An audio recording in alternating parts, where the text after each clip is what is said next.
नमस्कार विद्यार्थी मित्रों, धोरण 9वीं कक्षा के सभी बच्चों का इस क्लास में मैं स्वागत करता हूँ। परसों हमने देखा था शुद्ध अशुद्ध वाक्य के अंदर अन्य नियम देख रहे थे, उनमें अंतिम कुछ बातें बाकी है। आगे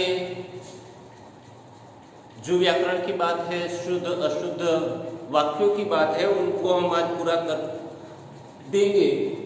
उसके बाद आप अपनी व्याकरण की नोटबुक में सारा स्वाध्याय लिख लेंगे। अंत में दूसरा नियम जो शब्दों का उचित प्रयोग देख रहे थे, उनके अंदर एक बात देखी थी, शब्दों का उचित प्रयोग।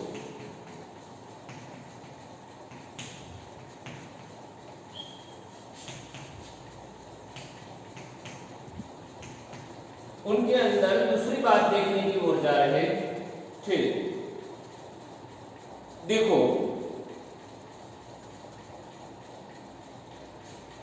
दूसरी बात ऐसी है, दो बलाघातों का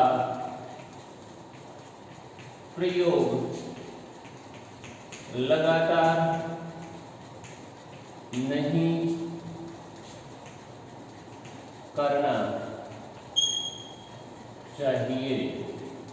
दो बलाघातों का प्रयोग लगातार नहीं करना चाहिए। दो बलाघात, देखो उनके लिए उदाहरण देखते हैं। जैसे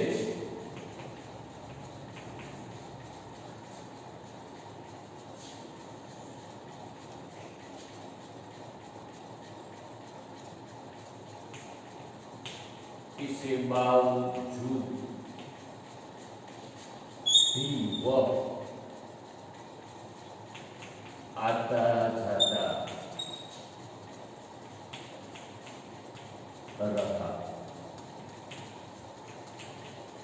ये गलत वाक्य है।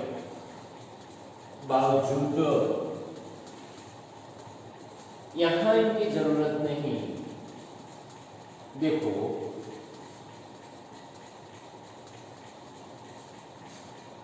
सही वाक्य क्या बनता है?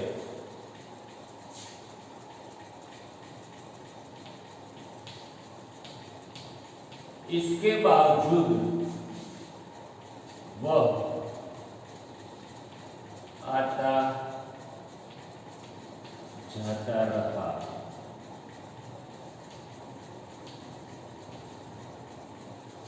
इसके शब्द प्रयुक्त हुआ, बावजूद वह आता रहा, भीड़ नहीं रखा। दो बलाघात मतलब दो बार उन पर ज्यादा वचन देने की जरूरत नहीं है। इसे बावजूद भी वह आता जाता रहा, ये गलत है। भी की जरूरत नहीं है, इसके बावजूद वह आता जाता रहा। इस प्रकार से दो बार बलाघात हमें करना नहीं चाहिए। मतलब किसी बात पर जोर देने के लिए दो दो बलाघातों को रखने की जरूरत नहीं होती। तीसरी बात देखते हैं,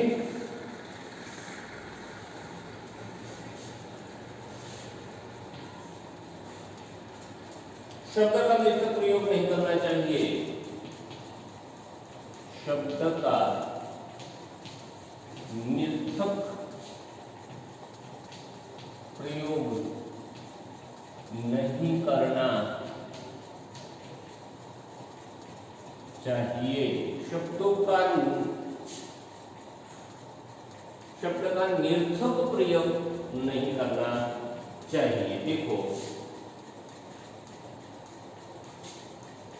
एक ही भाव को दो बार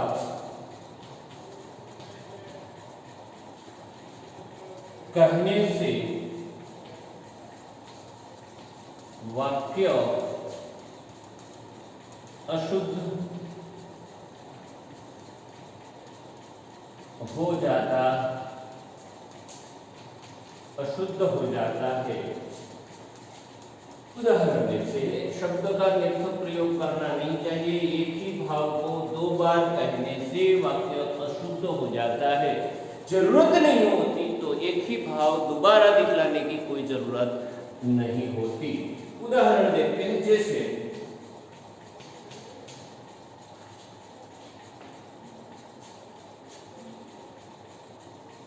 मात्र केवल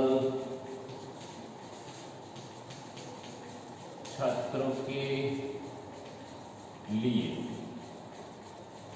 ये गलत वाक्य है। मात्र और केवल दोनों एक ही बात है।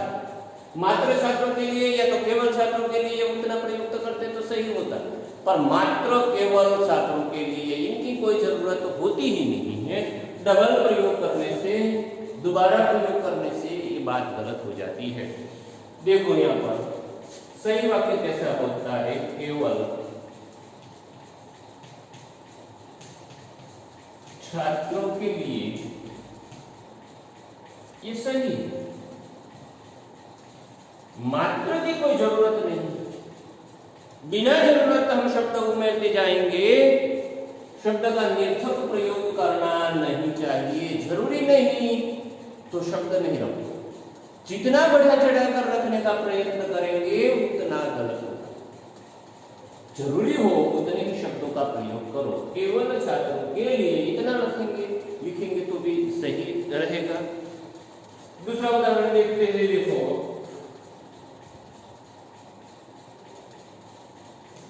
आपका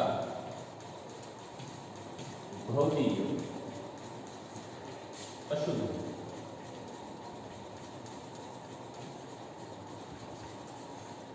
आपका अथवा भौतिक,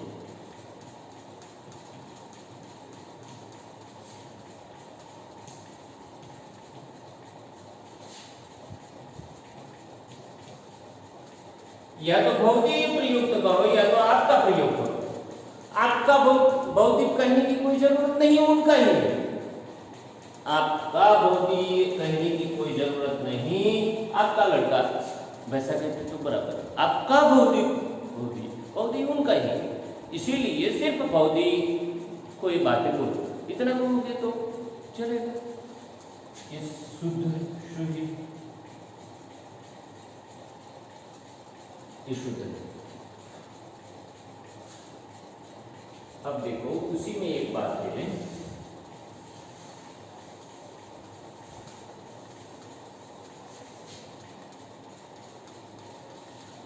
मुहावरे का गलत प्रयोग करने से भी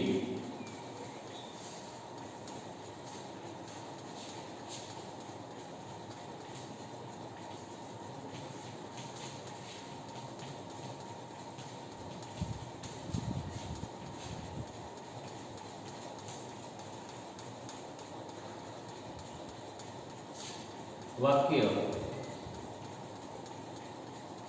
अशुद्ध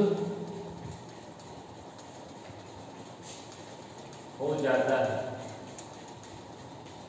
वाक्य अशुद्ध हो जाता है। क्या बात है कि मुहावरे का गलत प्रयोग करने से भी वाक्य अशुद्ध बन जाता है, क्योंकि मुहावरे को प्रयुक्त करते समय हमें बात देखनी चाहिए कि कौन सी परिस्थिति में कौन सी बातें रखी जाती है और उनका अर्थ क्या होगा।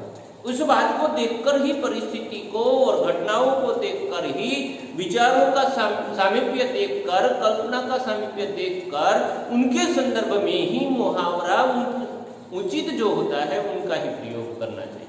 अगर हम ऐसा नहीं करेंगे, जैसी परिस्थिति है, जैसी घटना है या तो जैसी बात है उनके अनुरूप अगर हम मुहावरा नहीं रखेंगे तो वो वाक्य गलत हो जाएगा। इसीलिए मुहावरों का प्रयोग करते समय वहां बंद बेचता है या नहीं वो बात भी देखनी चाहिए, उसके बाद ही मुहावरों का प्रयोग करना चाहिए। देखते हैं,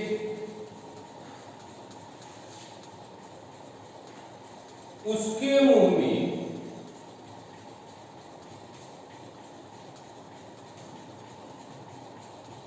फूल गिरते हैं, अशुद्ध वाक्य है। उसके मुंह में फूल गिरते हैं, देखो उसके मुंह से करना पड़ता है।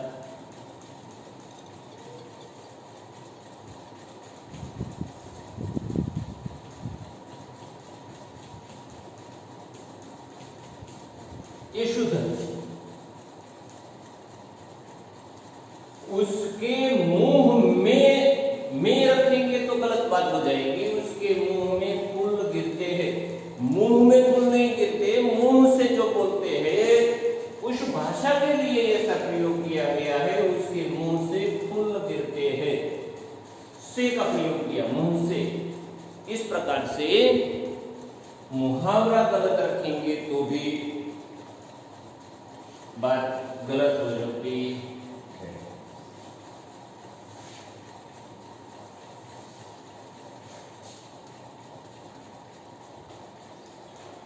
अब एक बात और उदाहरण देखते हैं। सर्व को दूध खिलाकर अच्छा काम नहीं कर रहे हो।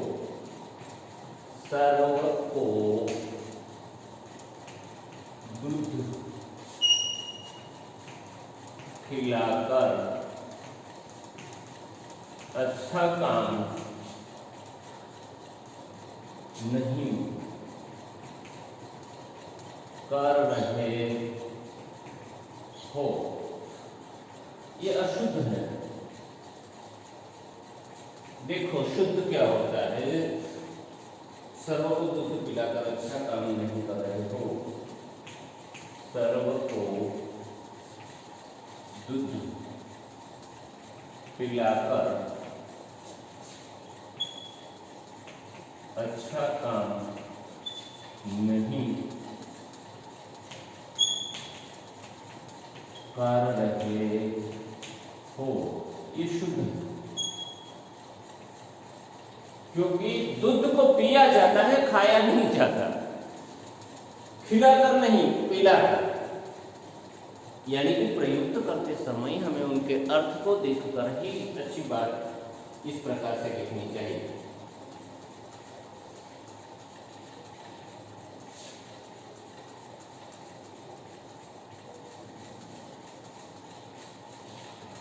अपने नाम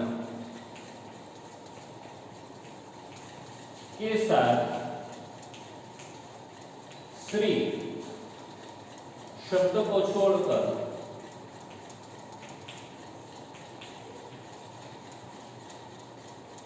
वाक्य लिखना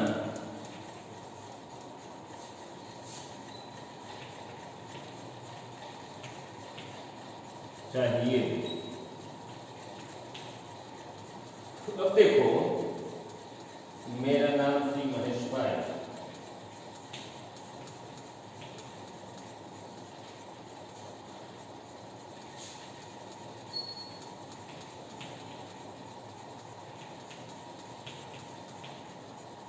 महेश भाई है। ये गलत है। अपने नाम के अंदर श्री की कोई जरूरत नहीं है। यहां सही इस प्रकार से लिखा जाता है, मेरा नाम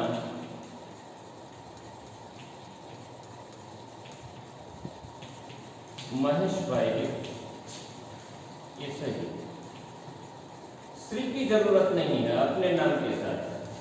अपने नाम के साथ श्री प्रयुक्त करना योग्य नहीं है। सिर्फ इतना ही लिखना चाहिए, मेरा नाम महेश भाई, मेरा नाम श्री महेश भाई है। श्री की कोई जरूरत नहीं है। ऐसे हम गलती ज्यादातर किया करते हैं और उसी गलतियों के कारण भाषा की अशुद्धि जन्म लेती है। यानी कि वाक्य अशुद्ध बन जाते हैं। सही वाक्य लिखने के लिए हमें क्या करना चाहिए, उनकी बात बहुत विस्तृत रूप से हमने यहाँ पर आपके सामने रखी। जितना भी 9वीं कक्षा के अंदर जितनी भी बात बताई गई थी, सभी बातों को समझने का प्रयत्न किया। आज ये बात यहाँ पर शुद्ध, अशुद्ध और शुद्ध वाक्यों की बात पूर्ण होती है। आप इन किताब में से जो प्रकरण दिया गया है उनको आप अपनी व्याकरण की नोटबुक में लिख लेना। हम जब मिलेंगे तब उन पर हस्ताक्षर करेंगे। यानी कि ये आपका गृह कार्य है। स्वाध्याय के कुछ प्रश्न यहाँ पर दिए गए हैं, उनको भी नोटबुक के अंदर लिखना। मतलब शुद्ध वाक्य, निम्नलिखित वाक्यों को शुद्ध कीजिए। आपकी प्रैक्टिस के लिए है, इसीलिए आप अपनी रफ नोटबुक के अंदर स्वाध्याय के 15 वाक्य यहाँ पर अशुद्ध दिए गए। अब आपको उन वाक्यों को शुद्ध बनाना है। शुद्ध बनाकर आप मुझे मेरे मोबाइल पर भी भेज सकते हैं। शुद्ध वाक्य 15 लिखकर अपनी रफ नोट के अंदर मेरे मोबाइल पर मुझे भेज सकते हैं। सही बात है। आज यहाँ पर रखते हैं, आज का क्लास यहाँ पर समाप्त करते हैं। कल हम नई बात लेकर आपके सामने पेश होंगे। कल फिर मिलेंगे। सबको मेरा नमस्कार।